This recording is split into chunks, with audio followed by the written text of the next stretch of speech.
Your guru is live. Good morning and welcome to the weekend edition of Real Estate Daily with your guru. We've got a great topic today, and the topic is, should I buy a home with a pond? You know, you're representing lots of clients, and the client says to you, should I buy a home with a pond? What do you think about ponds? What are the problems with ponds? Well, there's a lot to know about ponds, and we're going to go over that this morning. But first, let's sip our coffee this morning. You know, down below, I got a link for it. They're not an affiliate at this point, but I love their coffee so much, I want to promote them a little bit. It's the Black Rifle Coffee Company coffee. I dearly love it. If you want to know what blend I'm drinking this morning, it is Blackbeard's whole bean. I'm grinding it with a burr grinder. So, ponds. Where are we at with ponds? What are ponds? What is, if we have to define it. So let's just take a moment and define what is a pond. So a pond is a body of water that is either natural or man-made. It can be either one. There is no definition saying that a pond has to only be natural. Of course, people love natural ponds, but man-made ponds are wonderful as well. So let's talk about types of ponds that are out there. Ponds absolutely can be man-made. Of course, they can be man-made, but they can also be natural. They can be rainwater ponds. That is a pond that has no other source of water gathering other than the rain itself, and you have a low spot and it simply gathers. We were listing a home just last year that had a rainwater pond, and it was large, absolutely stunningly beautiful, but it was a rainwater pond. There are spring-fed ponds. There are creek-fed ponds. All kinds of ponds that are out there that can be quite stunning and beautiful. But there are issues with ponds that we have to address. You're the professional. You're the real estate agent. You're the one with the credibility to establish with your client. And if there's a pond on the property, you've got to talk about the issues of a pond, because there are a bunch of them. And the first, out of the gate, first thing is, are you even interested in purchasing a piece of property that has a pond on it? You want to know that from your client kind of out of the gate, because you're wasting your time showing them a piece of property if they're saying, oh, no, I don't want a pond. Grandpa had a pond. I don't want a pond. There are mosquitoes that come with a pond, by the way. Not necessarily one of the pros and cons that I'm going over today, but there are mosquitoes that come with a pond. And that's just part of the natural environment. And question number one, though, you want to ask your client is, are you interested in purchasing a property with a pond, or do we need to avoid those properties? And you're going to get people on both sides of it. But you might get people that say, well, maybe, what do we need to know about a pond? And this is where you can showcase your acumen. You can showcase your skills, your knowledge, your abilities of the industry. You can talk about insurance. You can contact an insurance carrier and say, look, I'd like to find out how much is it going to be to insure this property. There's a house on this property. Maybe it's 5 acres and it has part of the acreage into a pond, whether it's a natural pond, man-made pond, rainwater pond, spring-fed pond, creek-fed pond. I don't care what it is.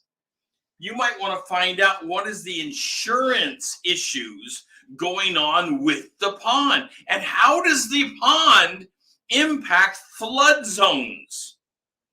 That can be learned from the insurance carrier, because the pond itself can absolutely impact flood zones around the house.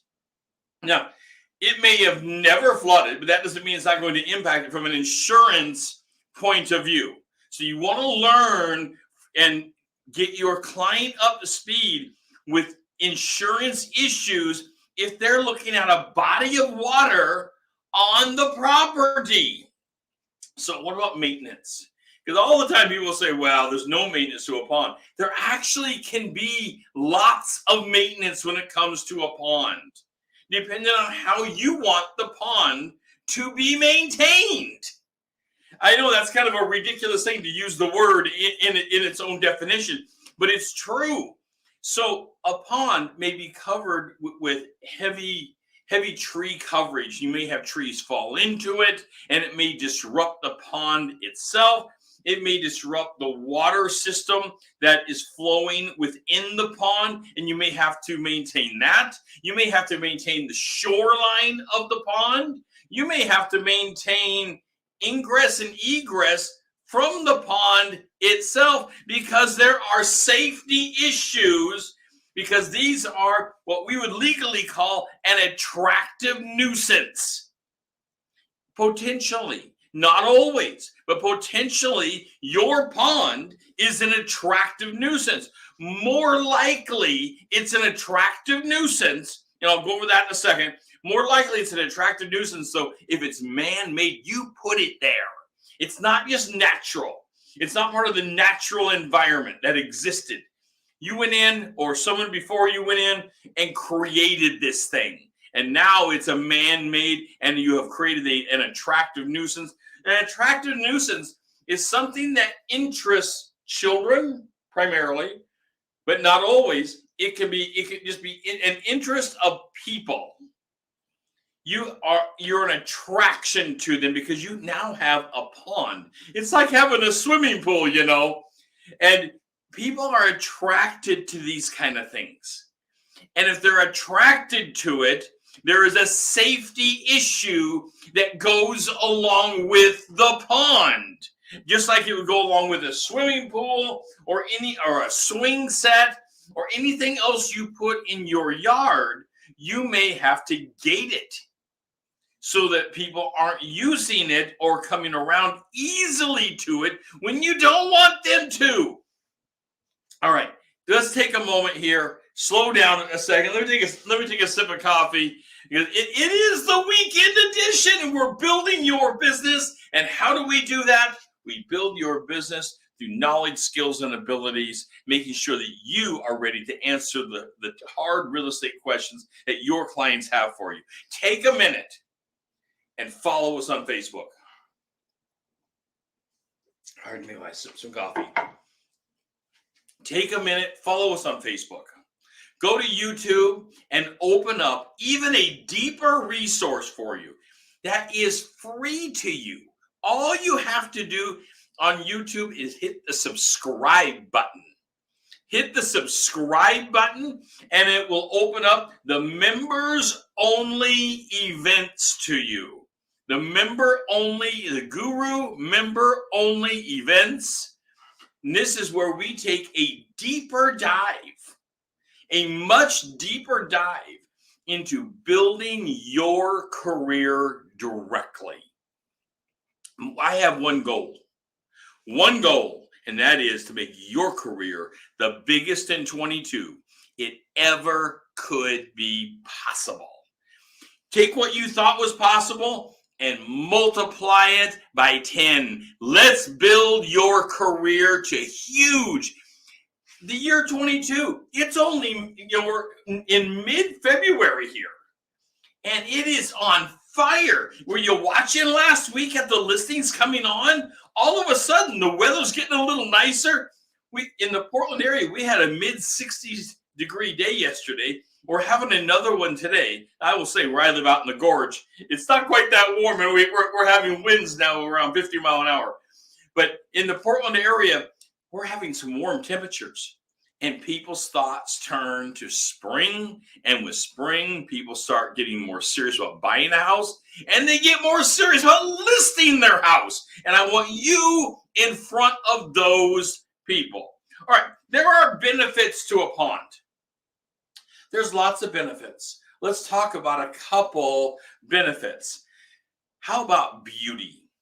The stunning beauty that comes with a pond. Absolutely. The serenity, the beauty, the relaxation of just having the pond around. bodies of water in general, tend to relax people. They bring on an ambiance that is so, I'll just say, relaxing, that people love it. That's why they want it around. That's why they want flowing creeks and babbling brooks. There are safety issues, as we were talking about with them. There are insurance issues, just to recap here a little bit, that go along with these things. They are an attractive nuisance, no question about it. However, the relaxation of having something like a pond, can you imagine, just like right now, it's the weekend edition, and you go out from your home and you walk down to your pond or your babbling brook, you walk down to your body of water. We do it because there is a mental relaxation to the sound, to the sights, and let's face it, the wildlife that comes with having a pond can be stunning, absolutely stunning, particularly if your pond is stocked with a little fish. That can be fantastic. Then you've got other fowl, birds of prey coming in to fish there. And can it be better? Can it be more relaxing than watching the wildlife? This natural environment that you have with a pond. If your client likes it, often these places cost more money because the item is looked as overall an asset. It's an asset to the property for the beauty that it is. If they don't want it, go find something else for sure, because it's definitely for those who want it, and they will pay for it. But yes, it increases the wildlife. It increases the purchasing power of what's going on. It increases the desirability of wanting to have the property. There's not a lot of these around, unfortunately. There's just not a lot of homes with ponds around. You will look for quite a while is the likelihood. You might get lucky. You might get lucky with your client and stumble upon what you're looking for right away. But the likelihood, the clients I've had in the past, helping them and coaching them along to do exactly what we're talking about, find the home of their dreams, it's a harder search. So you're going to want to advise your client that it's going to take some time. This isn't going to happen, just boom, out of the gate. Oh yeah, I've got 15 properties with ponds to show you today. That's not likely in our area. We have lots of water. We have lots of bodies of water. But to have a pond on your property itself, that is quite unique. And people don't give them up very often. All right. I hope you're having a great morning this morning. Saturdays are one of my favorite mornings to sip coffee, get my head in the game on what's going on that weekend with real estate. And let's not forget that we have a course called Kickstarter. I want to talk about this for a second. Our Kickstarter course is all about building your business. How do we do that? We build your business by taking the skills that are needed in 22 and putting a razor sharp edge on them, showing you how to, and I'll just call it fishing for leads and clients. We show you how to fish in the current environment so that you have lots of leads coming in to convert into clients. This is critical when it comes to having a full-time career in real estate. Next is for those really serious. I'm talking about for those that are extremely serious about having a full-time career that's on steroids. One-on-one coaching. One-on-one coaching that is focused on your business. It's not focused on what we think the business should be. It's not focused on a hope and a dream. it's focused on your business, where it's at today, and how to take you from where you're at today to a mountaintop experience with the kind of business that you should have for yourself, you plan to have when you were getting licensed, you plan to have for your family, your kids. It's that kind of business I want you to be having. Exactly that kind of business. Now, I'm off topic here. Let me get back over on ponds, because ponds are so fantastic. Let me go back a few slides to the safety issue going on with ponds, because there are a bunch of safety things happening with a pond that we have to think. It's that, remember that attractive nuisance thing we were talking about with ponds. So the attractive nuisance is where we have to gate things. But if it's a natural environment, you don't have nearly the responsibility to gate things. You need to take some precautions, particularly if your pond is navigable waters. That is, you keep a boat down there on it. You keep a little raft, a little rowboat. A lot of ponds are large enough to keep things like this down there on them. They're not only an absolute beautiful thing to look at, a little pond with a rowboat down there on it, but it is an additional attractive nuisance. And this term attractive nuisance gets confused a lot, because people say it's not a nuisance. I love that. I know that's not what's meant by it. What's meant is that it's an attraction to the community. The children and other adults will look at this and say, wow, I want to use that rowboat on that pond and no one's around. Why don't I go down and just grab it and do it? But maybe your rowboat you have down there was never intended to navigate the waters. It was just intended for a picture purpose. So be cautious, and you'll want to tell your client to be cautious with it. Also, with the pond, things that are on the pond itself, like boats, should not be listed as value within purchasing the home. I know that's a tough one, and we talk about negotiation in another video that we have. But just real quick here, we don't want items like a boat or a rowboat to be listed as value items in the contract to purchase the home, because that is a problem when it comes to the lending purpose. So just be aware of that. You want to keep them. You can put them in the contract that the boat is to be included, but at no value. Boat is to be included at no value. If there is artificial fencing, that non-permanent fencing, it just sits above the ground around the pond, you'll want to declare that as something that your client wants. Because a lot of times people will put up fencing that is not permanently buried into the ground, with the stakes and the posts and all that. It just sits on top. And it's very movable, because the pond itself can grow and shrink, and they may move this fence or have it to move in and out for ingress and egress to the pond itself.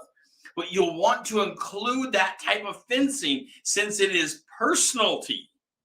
You'll want to include that fence in the contract at no value, but you'll want to include it that it comes along with the home itself. Ponds are fun. In my estimation, a piece of property that has some water on it is a huge attraction because of the serene environment it gives, the release that it gives, the relaxation that comes along with having the body of water, and the wildlife that naturally is included because they find you. The wildlife simply come out and they find you. You have a body of water. They drink from it. They fish from it. It becomes this relaxing environment. And it's why they are so incredibly valuable. I would like to include how much money it takes to buy a pond in addition to a house. That would be impossible. I get asked all the time, hey, Rod, we have an acre pond over here along with a 2,500 square foot home. How much extra for the pond?